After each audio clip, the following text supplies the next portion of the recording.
నమస్తే శేఖర్ భాషా గారు. నమస్తే. శేఖర్ భాషా గారు, మనం కొంచెం దేవుళ్ళ గురించి మాట్లాడుకుందాం. సాయిబాబా మీద మీ ఒపీనియన్ ఏంటి? ఆయనే మంచి పనులు చేశాడు, చాలా మందికి సేవ చేశాడు, మంచి ఆయన పూజిస్తారు. నేను రెస్పెక్ట్ చేస్తాను. నా పాయింట్ ఏంటంటే ఏ దేవుడైనా సరే నేను రెస్పెక్ట్ చేస్తాను. అలా నేను పొరుల దండాలు పెట్టేసుకొని సోలాలు గుచ్చేసుకొని అలాంటిది ఏం లేదు. నిప్పుల గుండాలు దొక్కాను. But I respect all gods including Allah and Jesus. Me too. జనరల్గా ఏ రిలీజియన్ కైనా మనం రెస్పెక్ట్ ఇవ్వాల్సిందే, తప్పదు. ఎందుకంటే అందరూ సమానమే అని చెప్పేసి మనం చిన్నప్పుడు చదువుకున్నాం కాబట్టి. నా నమ్మకం ఏంటంటే మన విష్ణుమూర్తే వాళ్ళకి జ్ఞానోదయం చేయడానికి అక్కడ ఆ పేరుతో వెలిసాడు. మరి ఆయన ఒక్కొక్క అవతారంలో ఒక్కొక్క పేరులో వెలిసినప్పుడు అదే విష్ణుమూర్తి అక్కడ అల్లా అవతారంలో, అక్కడ జీసస్ క్రైస్ట్ అవతారంలో వెలిసాడు. నా పాయింట్ అంతే. ఓకే, అయితే ఇక్కడ మనం ఒక విషయం మాట్లాడుకోవాలి.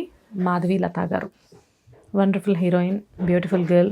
సో అన్ని రకాలుగా ఎప్పుడు కాంట్రవర్షియల్స్లో ఉంటూ ఉంటారు. ఏ విషయాన్ని గురించి అయినా చాలా స్ట్రాంగ్గా మాట్లాడుతూ ఉంటారు. అంతా బాగానే ఉండింది. కానీ ఆవిడ జనాలను వదిలిపెట్టి భగవంతుడి మీద దండయాత్ర చేసినట్టు సాయిబాబా గురించి మాట్లాడారు. సో దాని గురించి మాట్లాడదాం. ఆవిడ అన్నది నేను చూసే వైరల్ రీల్ అవుతుంది ఒకటి. సాయిబాబా ఆఫ్ఘన్ నుంచి వచ్చిన ఒక ముస్లిం, ఓకే, మన దేశస్థుడు కాదు. ఇది కర్మభూమి. ఈ కర్మభూమిలో పుట్టిన వాళ్ళే మంచివాళ్ళు, అవతల వాళ్ళే అది వేరే మన భూమి కాదన్నట్టుగా ఆవిడ చెప్పుకుంటూ వచ్చింది. బట్ కొంత చరిత్రలోకి వెళ్తే మనం Afghanistan is part of India. అఖండ భరతఖండం అంటాం మనం. ఇన్ఫ్యాక్ట్ మన పూజారులు చెప్పే మంత్రాల్లో కూడా ఇవి చెప్పేటప్పుడు దాని ఏదో ఉంటారు, జంబూద్వీపే భరతవర్షే భరతఖండే మేరోర్ దక్షిణ దిగ్భాగే ఇలా చెప్తూ ఉంటారు. భరతఖండే అంటే భరతఖండం. ఎక్కడ ఆఫ్ఘనిస్తాన్ నుంచి ఇటు ఆల్మోస్ట్ థాయిలాండ్ ఇవి కూడా మన దీని కిందే వచ్చేవి. ఒకప్పుడు అశోకుడు పరిపాలించిన ప్రాంతాల్లో. మీరు ఇప్పటికీ కూడా థాయిలాండ్లో ఇవన్నీ కూడా హిందూ దేవుళ్ళని పూజించడం అవన్నీ కూడా, కాంబోడియాలో కూడా మన టెంపుల్స్ ఉన్నాయి. సో దట్ మీన్స్ ఇదంతా కూడా ఒక భరతఖండం. దీంట్లో ఇదంతా కూడా కర్మభూమే. ఇప్పుడు స్వాతంత్రం వచ్చిన తర్వాత బ్రిటిష్ వాళ్ళు గీసిన లైన్ వల్ల మనం అది ఇది మాత్రమే బ్రిటిష్ వాళ్ళు చెప్పింది కర్మభూమి అయిపోద్దా? సనాతన ధర్మం ప్రకారం ఇవంతా కూడా అశోకుడు పరిపాలించే టైంలో, అంతకుముందు వాళ్ళ తాత చంద్రగుప్తుడు మొదలెట్టి ఆల్మోస్ట్ ఒక పెద్ద క్రతువు పూర్తి చేశాడు. ఆల్మోస్ట్ ఇండియాని, అఖండ భారతాన్ని చూడాలని కళ ఆగిపోయింది. తర్వాత ఆయన మనోడు వచ్చాడు, నువ్వు దీన్ని నేను పూర్తి చేస్తాను తాత అని చెప్పి కొడితే అక్కడ ఆఫ్ఘనిస్తాన్ వరకు వినిపించింది. ఆఫ్ఘనిస్తాన్లో అవతల పక్క ఇంకా దాటితే ఇరాన్, పర్షియా, ఇరాన్, ఆ రాజులు ఈయన తాకిడి తట్టుకోలేక వాళ్ళ కూతుర్నిచ్చి ఈయనకి పెళ్లి చేసి, అశోకుడికి ఇచ్చి పెళ్లి చేసి సంధి, ఇప్పుడు మనోడైపోయాడు ఎవడు మనమే దండయాత్ర చేయడం అనుకునే స్టేజ్కి ఉండింది. అయితే ఆఫ్ఘనిస్తాన్ ఈజ్ అబ్సల్యూట్లీ హిందుస్థాన్ ఒకప్పుడు. ఎందుకంటే చాలామంది అనుకుంటుంటాం మనం, హిందూ అంటే సింధు నుంచి వచ్చింది, సింధు నదికి దగ్గరలో ఉంది కాబట్టి హిందూ. అసలు యాక్చువల్గా బ్రిటిష్ వాళ్ళకి ఇది నోరు దొరిక హిందూ అనేవాళ్ళు, ఇండస్ వ్యాలీ అనేవాళ్ళు. ఇవన్నీ కాదు. ఇక్కడ ఆఫ్ఘనిస్తాన్లో హిందూకుష్ పర్వతాలు అని ఉంటాయి. మీరు బిన్ లాడెన్ అటాక్ టైంలో కూడా హిందూకుష్ మౌంటైన్స్ దగ్గర ఎక్కడ దాక్కుని ఉండేవాడు. ఇప్పటికీ వాటిని హిందూకుష్ మౌంటైన్స్ అంటారు. ఈ ఆఫ్ఘన్ అనే ప్రదేశం, ఇప్పుడు దాంట్లో కాందహార్ అని ఒక ప్లేస్ ఉంది. అప్పుడు హైజాక్ కూడా మీరు వినే ఉంటారు. ఈ కాందహార్ ఇస్ నథింగ్ బట్ గాంధారం, గాంధార దేశం. శకుని, దుర్యోధనుడి వాళ్ళ అమ్మ అక్కడి నుంచి వచ్చారు భారతంలో. భారతం అంటే భారతదేశం, భారతం అక్కడి నుంచే వచ్చింది. కాబట్టి ఆ దుర్యోధనుడి తల్లి, ఆవిడ పేరేంటి, గాంధారి, గాంధారి మాత. గాంధారి అంటే కాందహార్ నుంచి వచ్చిన ఆవిడే. కాలక్రమేణంలో అది అలా మారింది తప్ప, that is where she comes from. Afghanistan is not anything related to Muslims. This is purely మన కర్మభూమే. అక్కడ పుట్టిన వాళ్ళందరూ కూడా మనోళ్ళే.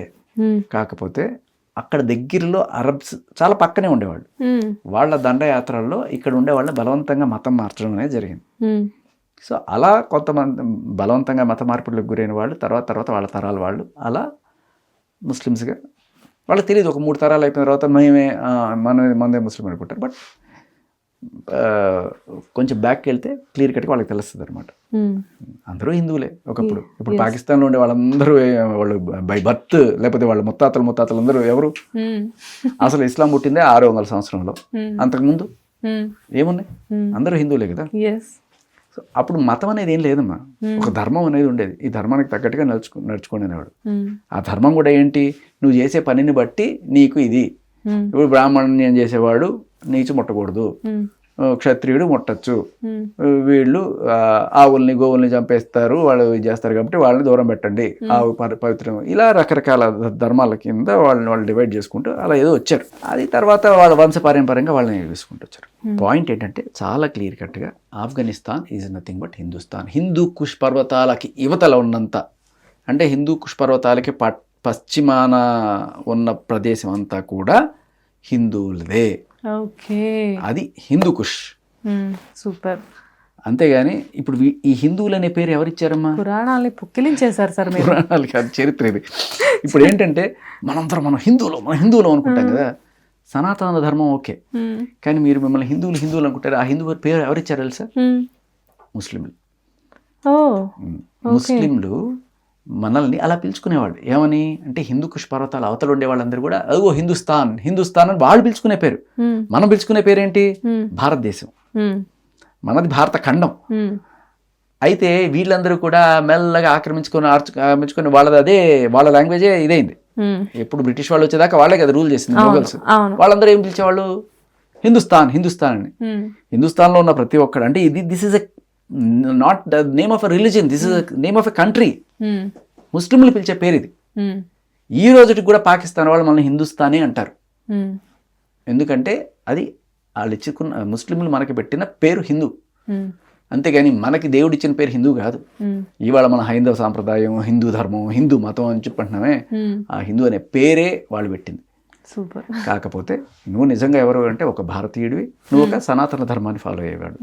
అంతేగాని హిందూ అనేది వాళ్ళు పెట్టిన దాంట్లో మనకి ఎందుకు అలా యునైట్ అవ్వాల్సి వచ్చిందంటే, మీరు మేము కాదు, మీ కల్చర్ డిఫరెంట్, మా కల్చర్ డిఫరెంట్ అనే కోణంలో ఇక్కడున్న అప్పుడులో ఏంటంటే మనకి ఇది ఒక మతం అనేది ఏం లేదు, ఒక ధర్మం. అక్కడ ఆ తర్వాత ఏమైంది, ఇక్కడున్న రాజులు, రెడ్లు, కమ్మ, కాపు, బ్రాహ్మలు అందరూ కూడా ఒక యూనిట్ అయ్యారు.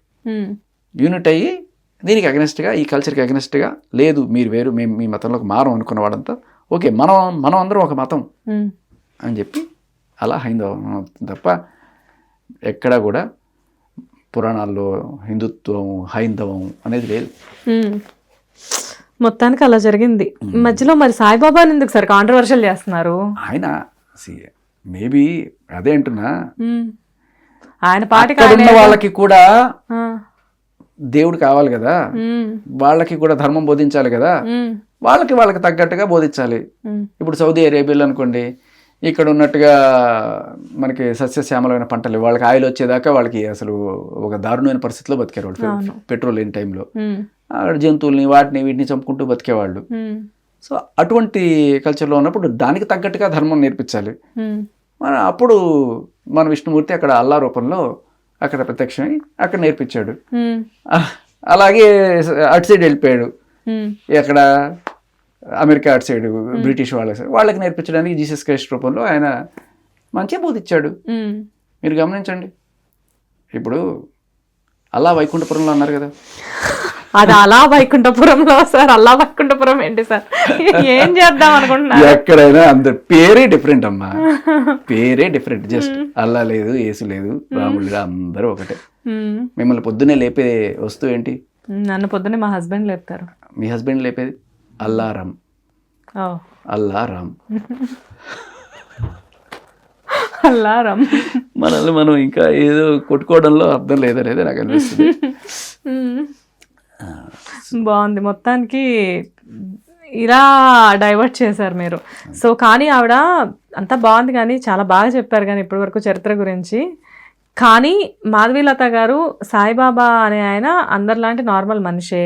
ఆయనకు మనం పూజలు భజనలు చేస్తున్నాము, సాయి చాలీసాలు చదువుతున్నాం, బోల్డంత డబ్బులు పెట్టి షిరిడి వెళ్ళేసి వస్తున్నాం అన్న రేంజ్లో మాట్లాడారు. సో దాని గురించి అడుగుతున్నాను. దాని వల్ల కూడా ఉపయోగమే కదా, పాపం ఆ షిరిడీలో బోల్డ్ మంది బతుకుతున్నారు. ఆ పూజారికి డబ్బులు వస్తాయి, ఆ దేవస్థానానికి డబ్బులు వస్తాయి, చుట్టుపక్కల డెవలప్ అవుతుంది. అక్కడ పొద్దున 6 గంటలకి సాయంత్రం 6 గంటలకి భక్తి టీవీలో మేము సాయిబాబా హారతి చూస్తున్నాము. ఇవన్నీ కూడా టీవీ ఛానల్ వాళ్ళకి యాడ్స్ వస్తాయి, వాళ్ళు బతుకుతారు. ఓకే, కాబట్టి మనం దీన్ని అంత సీరియస్ గా తీసుకోవాల్సిన అవసరం లేదు అంటున్నారు ఫైనల్ గా. ఇప్పుడు దేన్ని సీరియస్గా తీసుకోవద్దు మా అందరూ. ఇప్పుడు ఆయన ఏమన్నా చెడ్డ పనులు చేశాడా? లేదు. నాలుగు మంచి ముక్కలే బోధించాడు ఆయన. నా దృష్టిలో మంచి చెప్పే ప్రతి ఒక్కడు దేవుడే. ఓకే.